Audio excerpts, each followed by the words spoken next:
Yo, what's going on, guys? Welcome back to the channel. This is the Toy Chic. Today we're checking out the Mondo 1/6 scale Poison Ivy. We're not doing a intro today. I am not in the mood for that, so we're getting right into the figure. This is the deluxe timed edition figure of the Poison Ivy. So since the box is so huge, we're going to show you a picture of it right here. Fantastic artwork, fantastic box as always, and showing all the artists and people who worked on this, including the box artwork on the back here. Absolutely fantastic. I love Mr. Tom, the sculptor of this figure here.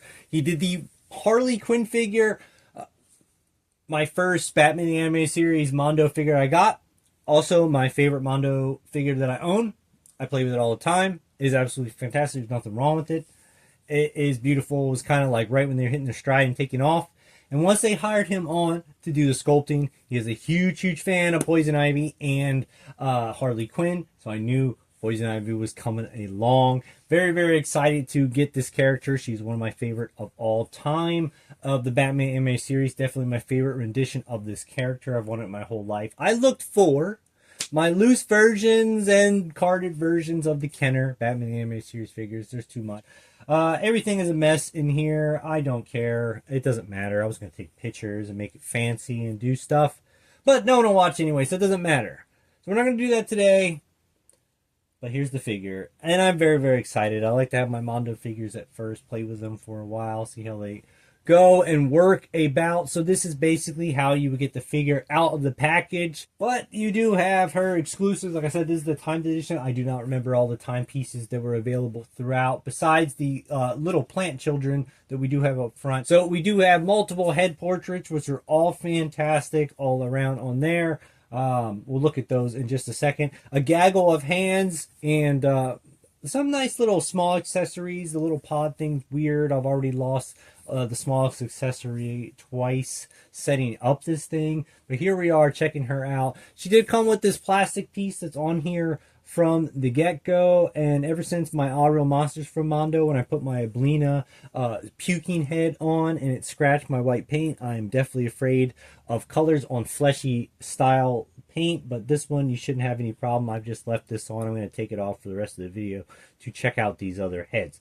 It does seem okay. This is more of a matte finish. I don't know what they used on the All Real Monsters, but I'm still like salty about it. But in any case, these heads are all great. I like to warm up any of my Mondo figures in the knees and as well as the arms, and especially females, the hands and stuff. I don't want to risk breaking anything. It's too expensive. I know what it is. We shouldn't have to warm it up. That's today's world. That's the way you collect now. I agree it's bullshit, but that's what we're doing. And I don't want to break the stuff that I spent hard-earned money on. My main thing is I have wanted this figure for my entire life. Obviously, they had the old Kenner style version. It's super small. It doesn't do it justice of the figure that you would actually want to display and show off to everyone. I guess if that's a thing, since no one ever sees your collection. So after playing with it and messing around, this figure's great. The hardest thing with it is, I love Mondo because that is the exact representation of the character I like. Batman animated series is a huge part of my childhood, and all the characters that happened definitely during the first season are some of my favorite characters. Luckily, Mondo has now officially made all the characters I have wanted. I might pick up some more as they come along, but my journey for them is done, and I'm pretty excited about that. I've wanted them to make Man-Bat, Harley Quinn, Clayface, Scarecrow, and Poison Ivy. Those are the main ones I needed, and she is finally here. I'm just missing Clayface in hand to finally have all of them, and all of them are stunners. This is exactly what I would want, so it is okay.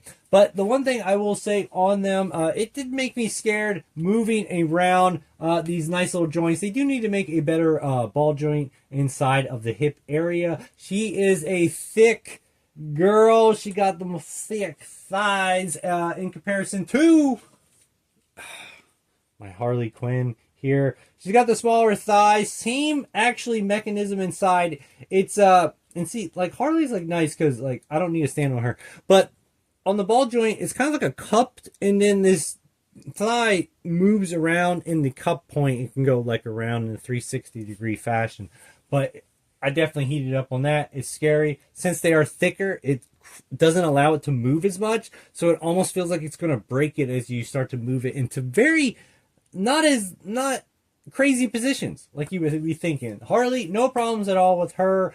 I've been using her since the beginning. She's always in the background. I always do stuff with her. I play with her all the time.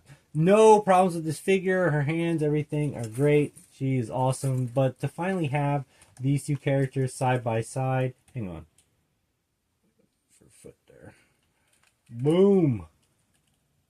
So cool. So cool. These look exactly. See, like she doesn't want to stand like perfect, so it is like good with the stand on her. Harley is absolutely insane. I love her so much. Such a good figure. So on to the one that we do have. Some of these things like the hands are replaced. This is not how you would get it in the package. Her head, it actually is. You do get these pieces right here. I don't know which ones were the deluxe versions of these characters, besides getting the little plant children, which comes from the second season episode of Poison Ivy. A lot of these things are from the first season, which in my opinion is the best season, one of the best cartoons of all time. It's like you had Man-Bat, Scarecrow, Poison Ivy, Pretty Poison, episode 5. I've been watching Batman Animated Series the last couple of days. I'm all about it right now. Second series are with the plant babies, but so I love the accessories that you do get with here. You can kind of see them here in the background. You do get this nice little pod here. I think this is from the second season episode. You do have the extinct rose plant. I just watched the episode and I actually don't remember the name of the plant. There was on a little piece of paper that they showed, and I do not remember what this one is. Maybe I didn't get to that episode just yet, but this is the one that I had in her hand. Got a nice little, she's having a little drink. I felt like it was like a Starbucks that she was like drinking. It's like definitely like a green matcha latte. And in this little cigarette. Or, I'm sorry, it's not a cigarette. I opened my Gremlins naked figure, which has a cigarette. It's this small, and it's absolutely fantastic. But this is actually a lipstick, which is crazy. So you put the lipstick in there. That is from Pretty Poison, the episode where she kisses Harvey Dent, as well as Batman, Bruce Wayne. No, it's Batman, actually, when she kisses him and poisons him with it. The first episode, she has a Venus flytrap, and it is like a main thing that has like Batman ensnared in it, and I really wish Mondo would have gone with that. I have always wanted that as a character, I guess, in a way, a background piece. You would have this, the little tentacles that you can, with the little bendy arms. I would so much rather have that Venus flytrap instead of these little plant babies, which I'm never going to use.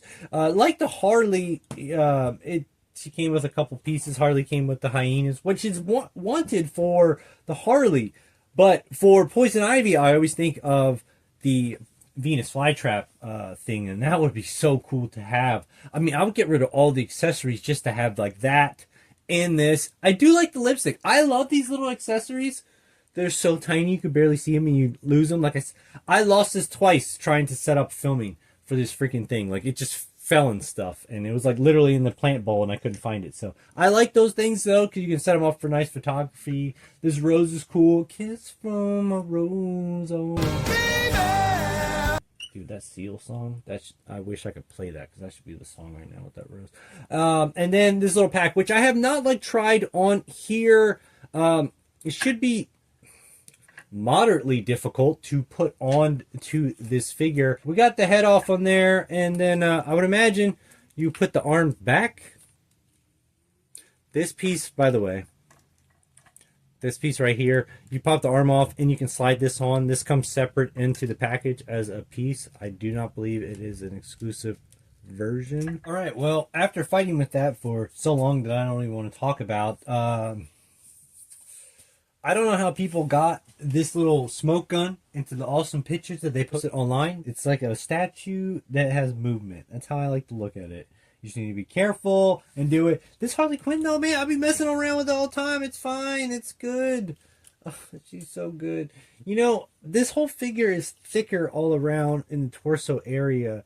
And from the arms to the legs, they're just harder to move to a full extension like I can do with this Harley, because oh, she just threw that. I'm done. I'm not saying anymore. Like, I hold her mallet and stuff, and you have a lot of articulation in the, see, all that there and whatnot, and the hips. But not so much with the Poison. These Rubiks in the Super Shredder, they do not come with this figure. So, she just is kind of lacking a little bit of mobility there and whatnot, like Harley had in the arms, and I don't know, maybe she has some. The head might fall off as well because I didn't put it all the way in the peg. But you definitely just need to stand a little bit more with this figure. I do love this figure. I'm not like talking down on it, but there's definitely some things. It's just different. I'm guessing because of the design of the figure. That's all I can think of for it. But once, like I said, once you get it into where you want it, that's like how it is. You get a gaggle of hands. I'm not going to go through them all. Look at, it's raining hands. Hallelujah, it's raining hands. Yeah, yeah. We got open, we got closed. We got all the hands that we dispose. It's raining hands. Jesus, so many of them. Way more than Harley Quinn actually came with. But you get more utensils. I wish we would have got the Venus flytrap. Like I'm telling you, man, that'd be so cool to have a huge version of it that came with the figure, the wrap up Batman. I'd take all that over all the heads. So anyway, we have that head right there, as well as the kissy head that you'll probably see in my thumbnail there. So it's really, really cool. The heads are easy to pop off. These are, like I said, these didn't come with the figure. I just used those for photos. And they scale perfectly. Gosh, that Rubik's Cube is awesome. Does that Rubik's Cube move? Hang on. Hang on, Miss Pamela. No, it doesn't. It doesn't move. Okay, here we go. So, popping the head off there. And then we can put her kissy head on. Very easy on there. You just put it on the ball joint. So, it's probably not all the way tight on there. But you got her nice little head. Like I said, she has good movement. She does what you want it to go and do and whatnot. So, no problem with that. It's just... it's not like... Since there's not as much articulation, it's kind of a pain in the ass to get it to where you want it to go. Man, let's change out my Harley. Let's put on Harley Quinzel head on there. I know online, which I read a lot of stuff. There's a lot of people who hate on Mondo and say there's defects, they have problems. Dude, and then I'd be reading it and then I find out those people don't even own the Mondo stuff they're complaining. Now, I know there's people that have problems with the Mondos that do own them and whatnot. I am fortunate enough out of a group of people that I see online who have not had any problems with Mondo figures being fragile and whatnot. The He-Man figure and whatnot had problems in the beginning. If you're collecting the Motu line, they fixed that, and ever since then, I haven't had any problems with the He-Man line. I've never had any problems with the Batman line. Besides the larger characters not standing correctly, but they are made cartoon accurate, so their legs are small, and like these characters, size wise, scale wise, as well as aesthetic wise, they look how they should. So sometimes they have standing issues. I don't know why Poison Ivy should have standing issues, since she's got thicker thighs. She should be able to stand easier than the Harley Quinn that needs nothing. But maybe because she weighs nothing, who knows? I don't know. It's not enough to not make me want it, and I don't have to buy any more figures. I only wish she came with the Venus flytrap to finish it all. I don't know what it is, but I love Mondo. If you guys have the financial means for them, I know they're an oversized NECA figure, if you will, and I will agree with you on that. The matte finishes, the paints and stuff definitely feel like more expensive NECA figures. But if you're ever going to want the ultimate version of the characters that you do love, I think this is the only way you're going to get them. So if you have the extra cash, I say go for it. If you don't, I understand. But now I don't ever have to get any more figures from this line. So please come back for more. Until then, mad love, geek out. I'll see you guys on the next one.